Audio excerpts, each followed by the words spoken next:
Halo Ayah Bunda Hebat, berjumpa kembali bersama saya Junaidi Junaid dalam acara Junaidi Berbagi.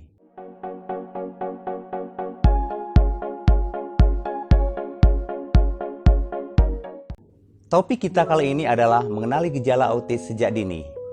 Saya baru menyadari bahwa anak saya mengalami autis sejak dia berumur 2 tahun lebih. Pertanyaannya, apakah tidak ada ciri-ciri atau gejala autis saat dia berumur 0-2 tahun? Tentu saja ada.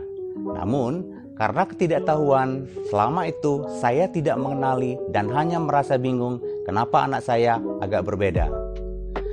Ayah Bunda Hebat, jika kita telah mengidentifikasi gejala autisme sejak dini, maka penanganan terhadap anak pun akan lebih cepat. Sehubungan dengan hal tersebut, pada video ini saya ingin berbagi tentang ciri-ciri atau gejala autis pada anak yang saya kenali saat itu, walaupun saya tidak menyadari bahwa itu adalah bagian dari ciri autisme. Jika di flashback, ada beberapa gejala autisme yang dapat saya identifikasi pada anak saya. Namun, hal ini tidak bisa digeneralisasi ya.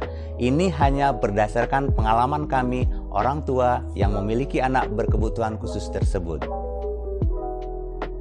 Pada saat anak saya berumur 0-6 bulan, saya sama sekali tidak mengenali ciri-ciri autis.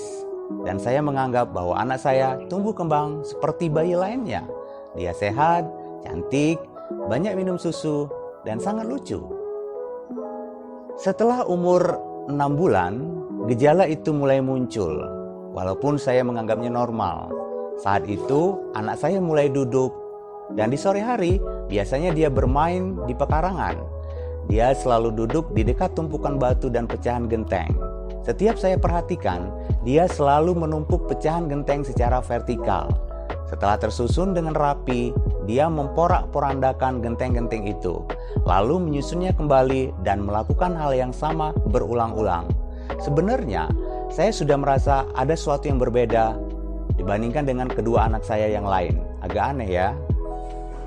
Kemudian di lain tempat, dia sering sekali memutar ban sepeda kakaknya yang tergeletak di samping rumah.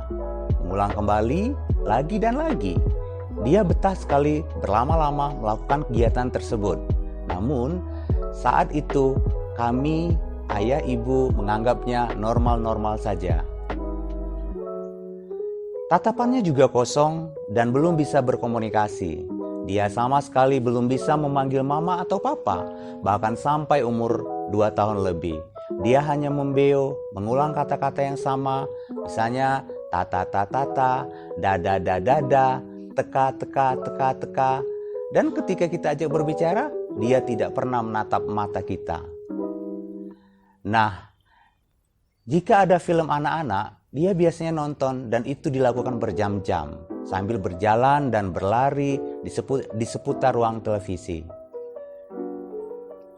Saat usia 2 tahun lebih, dia selalu berjalan dan mengelilingi rumah tanpa henti dan tidak merasa lelah.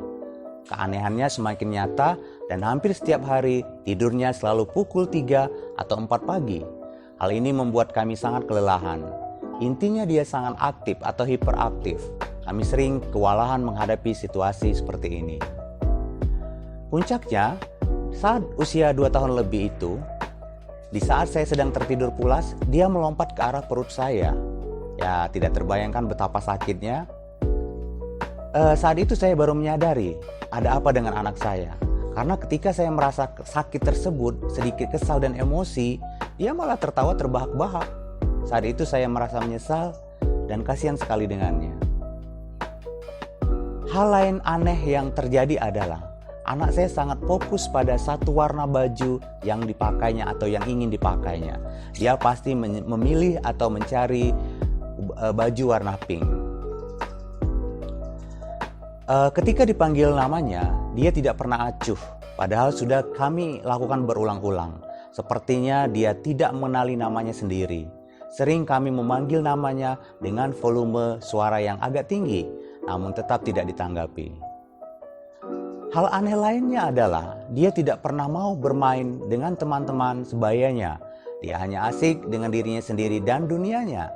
Daripada bermain, dia lebih memilih mondar-mandir dan lari ke sana kemari atau memanjat kursi atau meja yang ada di sekeliling kita. Yang terakhir adalah tantrum atau emosi yang berlebihan jika keinginannya tidak terpenuhi. Juga dia tidak menyukai sorot lampu yang amat terang. Sering dia ketakutan melihat kilat cahaya lampu jalanan. Juga hal lainnya adalah belum bisa merespon apapun yang kami minta padahal umurnya sudah lebih dari 3 tahun. Ayah bunda hebat, jika kita sudah mengenali adanya gangguan perkembangan dan gejala autisme, maka kita dapat dengan segera menemui dokter tumbuh kembang anak di kota kita masing-masing. Sampai jumpa pada topik berikutnya tentang autisme. Bye.